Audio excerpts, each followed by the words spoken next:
Well, hey there, it's Paulie here with Mr. Snoots. Been a while since I've done like a raw anecdote for you guys. Gaming one. So look, I was just thinking back today, having caught part of a vampire film.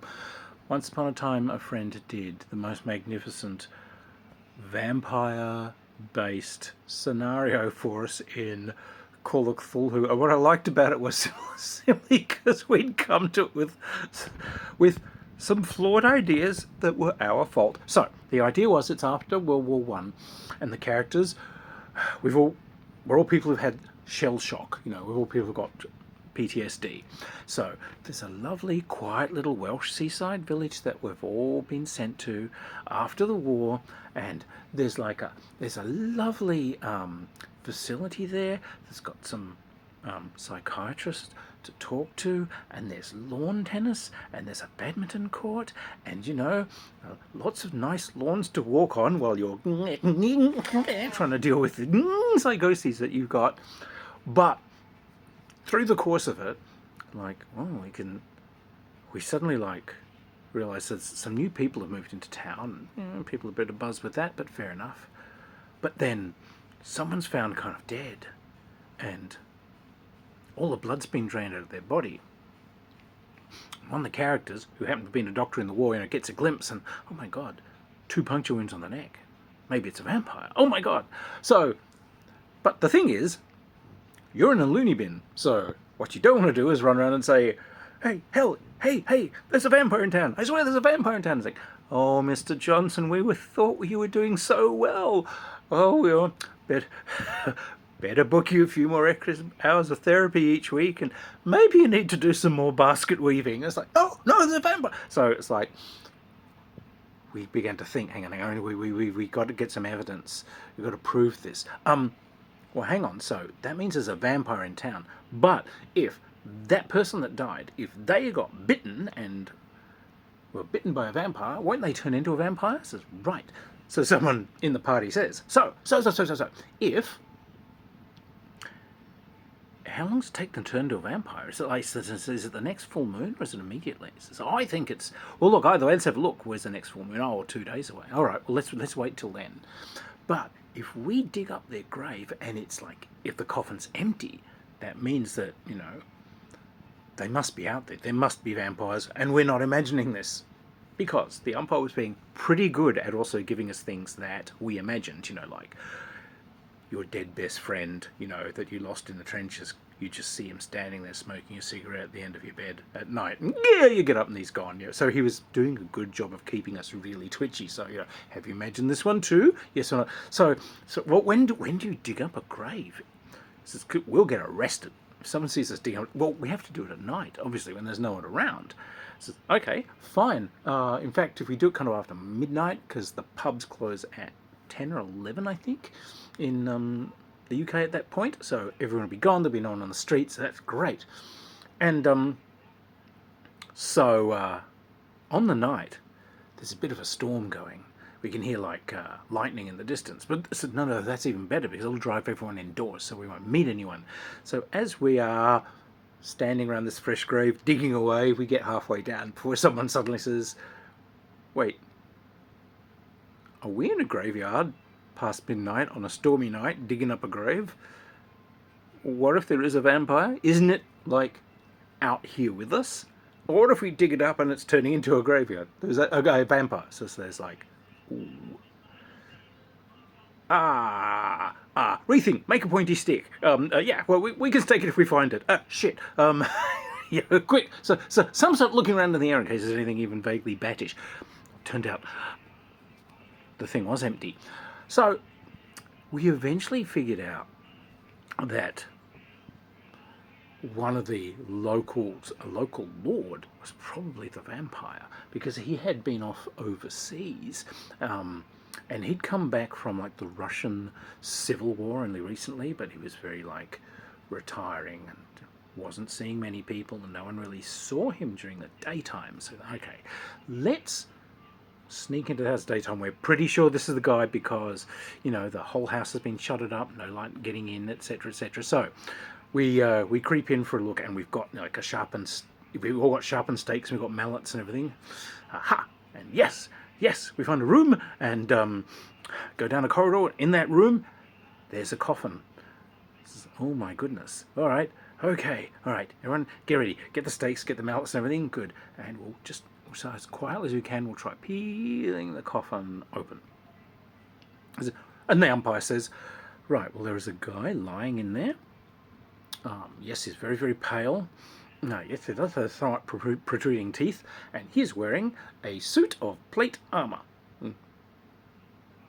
What? Says he's wearing a suit of plate armor. Big, heavy breastplate, made of steel.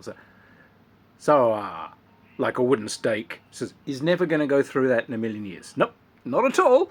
And bing, his eyes open, looking at you. Says, says, hang on, it's daytime. Says, wait, are the windows like really shuttered? Could this guy like get up without being seared by sunlight? The umpire says, oh yeah. Run away, run away, run away. Everyone runs down behind the corridor. Says, right, hang on, look. Okay, we got to rush him. We got to rush him because what we need to do is grapple, because breastplates are still just held on with like leather straps, and there's one that goes around the waist. So, two people try and grab his arms. One person will try and cut the strap, and then, flip this open and stake him. Great. So, okay. So, everyone knows what they're doing? Yep, good. 1, 2, 3, go. We barrel around the corner and say,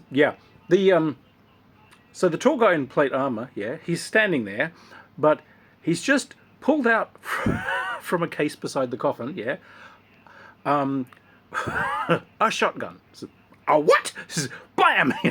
He fires at you, narrowly misses us. Everyone like goes running off. Holy crap!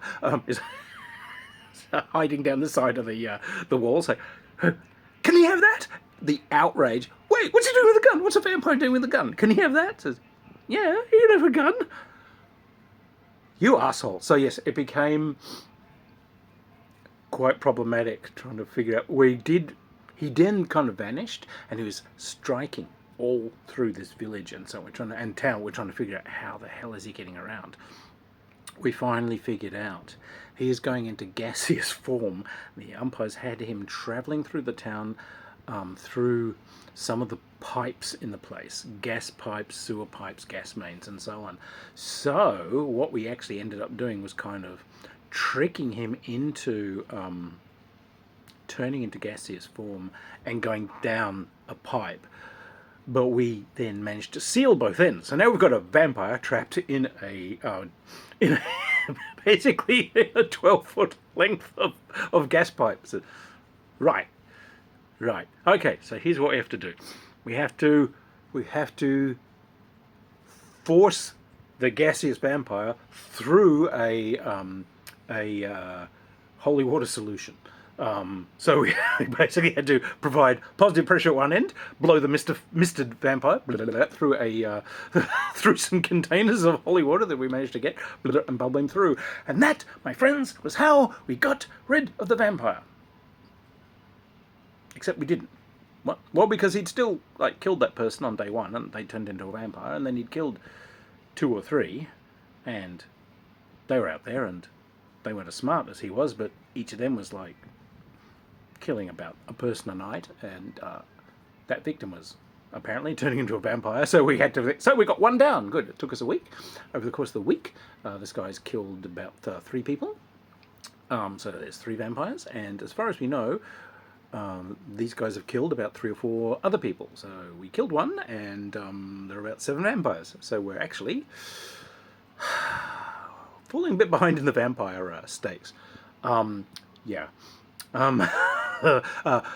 Proposals that came up were cloud seeding to try and get it to rain holy water,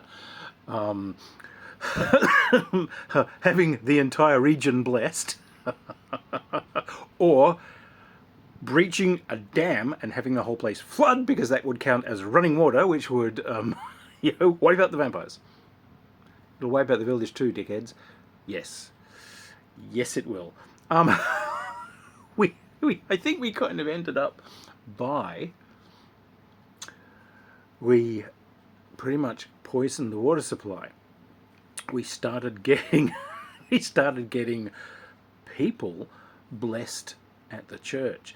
but we blessed the sacrament so that this is holy, this counts as holy water, which means that part of their system, basically, they've got holy water running through their system, right? Yeah, so this means that they're probably a bit burny for vampires to eat. I mean, it's not perfect, yeah, but what we want is some newcomers. We will get some people who dress up as newcomers, and we'll use them as like tethered goats. Yes, that's to bring the vampires out. So yes, there was finally the mighty fight against vampires where we used shotgun shells with hollow point bullets that have been filled with holy water, and yeah, it got weird. But I will never forget the absolute outrage of this party. First at the guy in plate armor, so that a wooden stake wouldn't go through it, and then when he just pulled out firearms and started shooting at people, and just that, hey. So, the umpire, old friend of mine, Ross, I hope you're still out there. I salute you, sir. That was one of the most frenziedly memorable games I'd ever played. Particularly that bit at the start where it's like, there's vampires, we'll just tell everyone. We are, in fact, inmates of a lunatic asylum. Right, let's not just come out too publicly, and let's not get caught doing anything that might get you, like, sent somewhere where you end up in a rubber room. Clever scenario. Anyway,